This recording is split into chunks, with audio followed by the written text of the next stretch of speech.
مجھ سے بات نہیں کر رہے ہیں، اور میں مکے کا گورنر، ریسپیکٹیبل مین، یہ ان کے دل میں ایسے خیال آئے.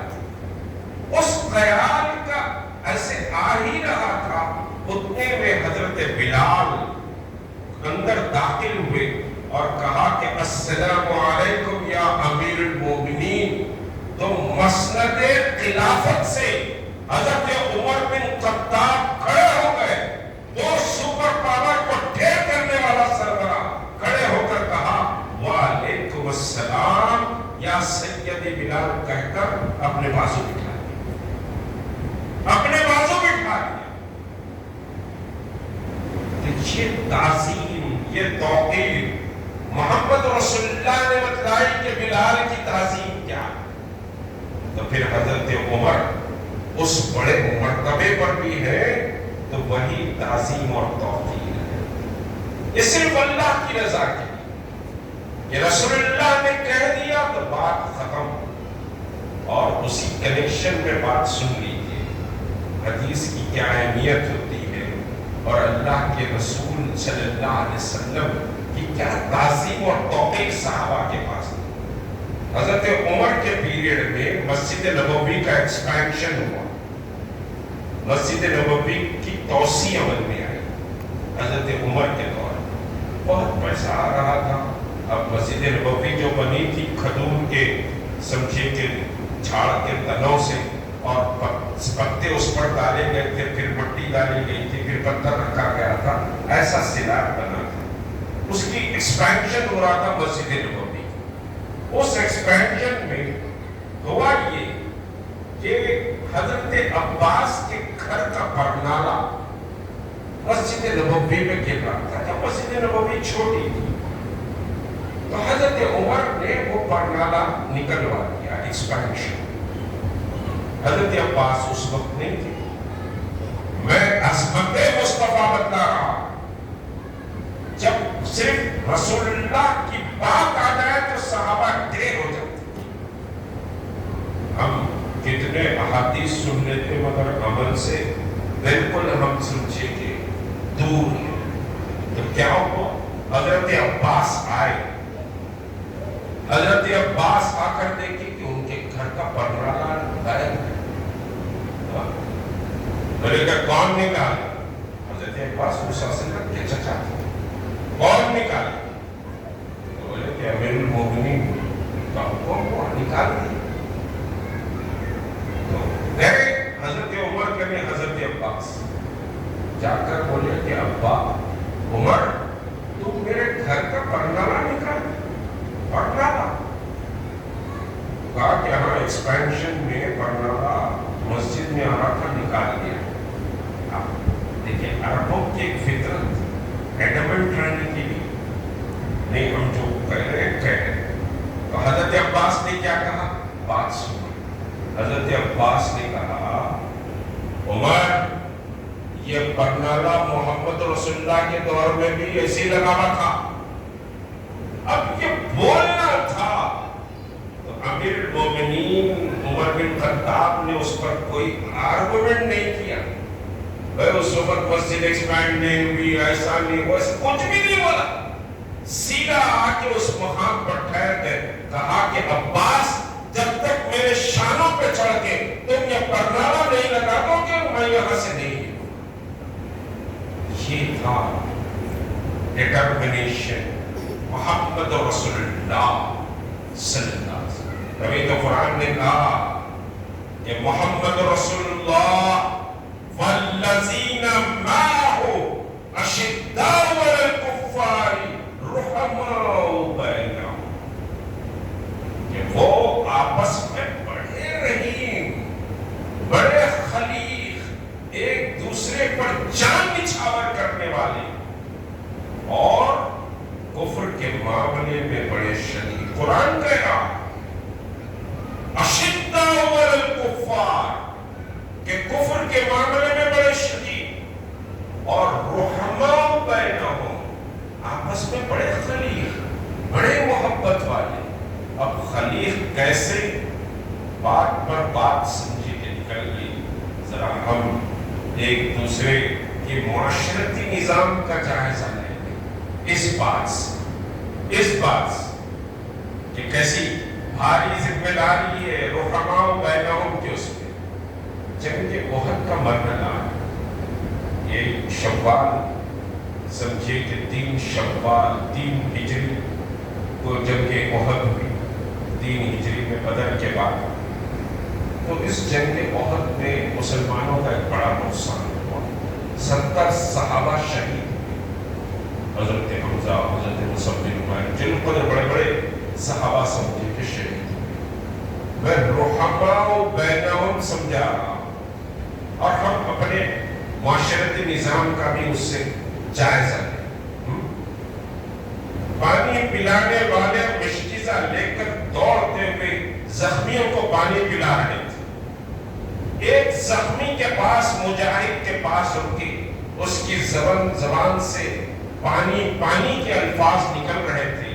اس کو پانی پلانا ہی چاہتے تھے کہ بازو کے زخمی نے پکارا اے کاش کوئی مجھے پانی پلا دے. شدید زخمی حالت میں یہ پہلے زخمی نے کہا کہ مجھے ابھی ضرورت نہیں، میرے بھائی کو پلا دے. اس کے پاس دوڑے اس کو پلانے کے لیے. تیسرے زخمی نے آواز لگائی کہ میرے حلق میں کچھ پانی ڈال دو. شدید زخمی. تو دوسرے نے کہا مجھے ضرورت نہیں ہے، میرے بھائی کو پلا دو، میرے بھائی کو پلا دو. پلانے والا دوڑ کر جب تیسرے کنے گیا تو وہ شہید ہو گیا تھا. دوڑ کے دوسرے کنے آیا تو وہ بھی جنت میں پہنچ چکا تھا. جب تیسرے کنے آیا تو وہ بھی شہادت نوش کر چکا تھا. یہ ہے رحماء بینہم کہ آپس میں ایک دوسرے کا خیال کرو، آپس میں ایک دوسرے کے غموں کو بانٹو، ایک دوسرے سے محبت اور الفت رکھو. اب آج تو عالم یہ ہے میری دکان، میرا گھر، میرا بزنس، میرے بیوی، میرے بچے، میرا گھر سیف ہے تو بس سب ٹھیک ہے. چاہے آگ لگ جائے پورے جہاں میں سیف ہوں تو سب کچھ ٹھیک ہے. اور اس سیف کے کنیکشن میں ایک بہت عظیم واقعہ یاد آ گیا، سن لیجیے. یہی احد کے مرحلے 3 صحابی جلیل القدر صحابہ. یہ سوچیں کہ بھائی اللہ کے رسول کمانڈ کرتے ہوئے جا رہے ہیں، احد نہیں بلکہ دوسری جگہ کمانڈ کرتے ہوئے جا رہے ہیں. کون شکست دے سکتا ہے؟ جیت تو مقدر ہے. ہمارے کھیت لہرا رہا ہے، ہمارے کھیتوں کا مسئلہ ہے، ذرا کاروبار کا مسئلہ ہے، ہم نہیں جائیں. بات سن لیجیے. کہا کہ ہم جہاد میں نہیں جائیں. طاہری کی نیک ہے. بہت سے منافقین بھی تھے جو راستے میں سے پلٹ جاتے تھے اسلام مسلمانوں کے حوصلوں کو کمزور کرنے کے لیے. بہرحال اللہ کے رسول صلی اللہ علیہ وسلم جہاد سے واپس آئے. یہ 3 صحابہ جلیل القدر صحابہ ان کو طلب کیا. اللہ کی طرف سے وحی آئی کہ جو میدان جہاد کو پیٹ دکھائے اور کاہلی کرے ان کا سوشل بائیکاٹ کر دیا جائے. قرآن کے الفاظ، اللہ کا ان کا سوشل بائیکاٹ کیا جائے. اب سوشل بائیکاٹ ہوا، پھر کچھ دن کے بعد حکم آیا کہ ان کے بیویاں بھی ان سے الگ ہو جائیں. اور اس وقت عالم یہ تھا کہ اپنے گھر کے دیواروں پر چڑھ کر یہ صحابہ کو سلام کرتے تو صحابہ منہ پھیر لیتے. Total social boycott. Masjid Nabawi میں آتے، نماز پڑھتے، اللہ کے رسول کے سامنے بیٹھتے، رسول اللہ چہرہ پھیر لیتے. یہ کوئی چھوٹی سزا نہیں تھی کہ رسول اللہ چہرہ پھیرتے. ایک صحابی کو ایسا پکڑ کر ہلاتے کہ تم میرا دوست ہے، کم از کم مجھ سے بات تو کر. وہ چہرہ پھیر کر چلے جاتے کہ تم کو اللہ نے سزا دی، تم جہاد سے سمجھی کہ جی چھڑائے.